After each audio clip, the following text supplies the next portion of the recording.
Hey everyone, this is Brian from Vance Hines, and as you can see behind me, we've got a Navi on the lift, and today we're going to install the reworked version of the Navi Upsweep Exhaust.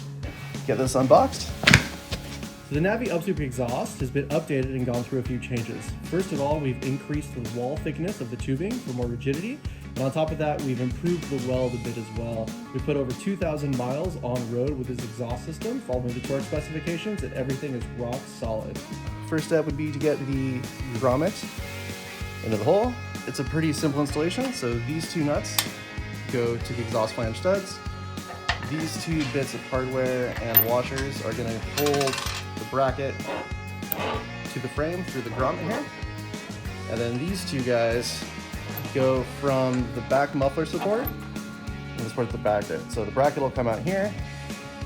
They'll get bolted into the bottom with the muffler on the top. You don't have a lot of space to work with. There's a gap, so you basically have to thread it through the gap and then line it up with the two studs. I'm not sure if we can see them here.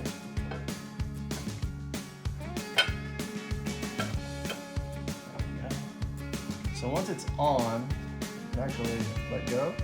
All right, so now that we have the pipe loosely in place, we're gonna go ahead and torque everything and verify with torque wrenches. So the first torque setting up at the head with the flange, those are 10 foot-pounds.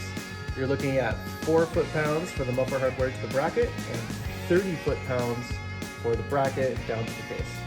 So let's go ahead and get everything tightened up.